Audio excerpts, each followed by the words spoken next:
नमस्कार विद्यार्थियों। आज हम पढ़ेंगे आर्थिक भूगोल का अर्थ, परिभाषा, प्रकृति, क्षेत्र। सबसे पहले हम ये जान लें कि भूगोल क्या है। भूगोल वह विषय है जिसमें पृथ्वी के तल पर पाए जाने वाले तत्वों या पक्षों का मानव के संदर्भ में अध्ययन किया जाता है। भूगोल की कुल 2 शाखाएं होती हैं। पहला है भौतिक भूगोल, दूसरा है मानव भूगोल। भौतिक भूगोल में हम पृथ्वी के भौतिक तत्वों का अध्ययन करते हैं, वहीं मानव भूगोल में हम मानवीय क्रियाकलापों का अध्ययन करते हैं। और जब ये क्रियाकलाप अर्थ कमाने के लिए किया जाता है तो इसे हम आर्थिक भूगोल के अंतर्गत पढ़ते हैं। अतः आर्थिक भूगोल जो है वो एक मानव भूगोल की शाखा है। आर्थिक भूगोल का अर्थ समझने के लिए अर्थशास्त्र और भूगोल यह 2 शब्दों से मिलकर बना है। अर्थशास्त्र में हम मानवीय क्रियाकलापों को पढ़ते हैं, जबकि भूगोल में हम पृथ्वी का अध्ययन करते हैं। अर्थात मानवीय क्रियाकलापों का पृथ्वी पर वितरण बताना ही आर्थिक भूगोल है। मनुष्य अर्थ या धन कमाने के लिए इस पृथ्वी के विभिन्न भागों पर जो भी क्रियाकलाप करता है उसे ही हम आर्थिक भूगोल कहते हैं। अब आर्थिक भूगोल की अनेक विद्वानों ने अपने अपने अनुसार परिभाषा दी है, जिसमें C.F. जोन्स के अनुसार आर्थिक भूगोल मानव के उत्पादन, उपयोग एवं वितरण तथा प्राकृतिक वातावरण के मध्य संबंध को बताता है। इसी तरह R.N. ब्राउन के अनुसार ये भूगोल का वह पक्ष है जिसमें मानव की आर्थिक क्रियाओं पर जीवित व अजीवित वातावरण के प्रभावों का अध्ययन करता है। R.E. मॉर्फी के अनुसार आर्थिक क्रियाओं के वितरण तथा प्राकृतिक परिस्थितियों का अध्ययन ही आर्थिक भूगोल है।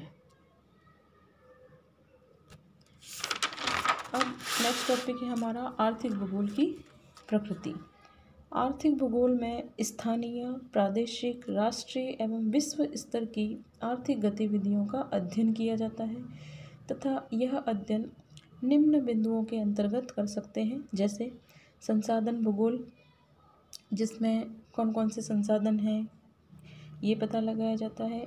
कृषि भूगोल, जिसमें किस किस प्रकार की कृषि की जाती है। परिवहन भूगोल, जिसमें परिवहन को पृथ्वी की स्थलीय दशा के अनुरूप किस तरह वितरित किया गया है।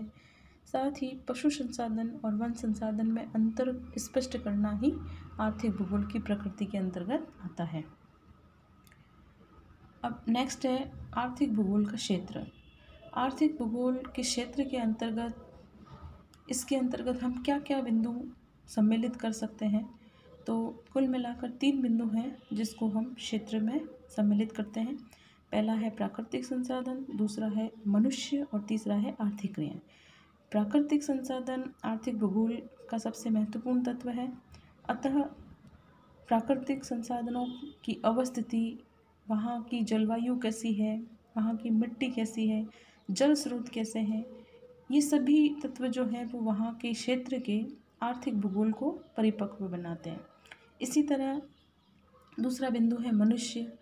चूँकि आर्थिक भूगोल में जितनी भी आर्थिक क्रियाएं होती है वह मानव द्वारा की जाती है, तो मनुष्य की जनसंख्या कितनी है, मनुष्य की जनसंख्या का वितरण क्या है, वहाँ का घनत्व कैसा है, वहाँ की जनसंख्या की शिक्षा कैसी है, शिक्षित लोग तकनीकी का कैसे उपयोग ले रहे हैं, और वहाँ की सांस्कृतिक विशेषता और सामाजिक विशेषता ही आर्थिक भूगोल को मजबूत बनाता है।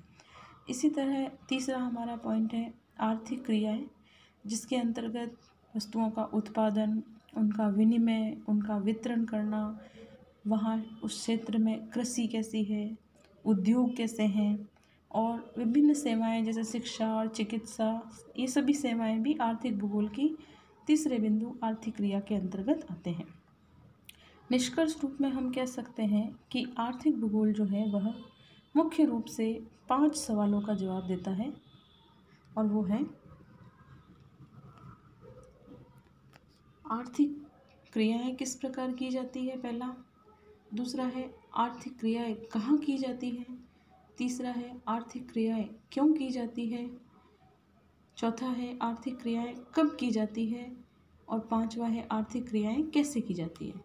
अतः हम ये कह सकते हैं कि आर्थिक भूगोल भूगोल की वह शाखा है जिसमें इस पृथ्वी पर होने वाले विभिन्न क्रियाकलापों जिसमें मानव अर्थ कमाता हो, उन क्रियाकलापों को सम्मिलित किया जाता है, उन्हें पढ़ा जाता है।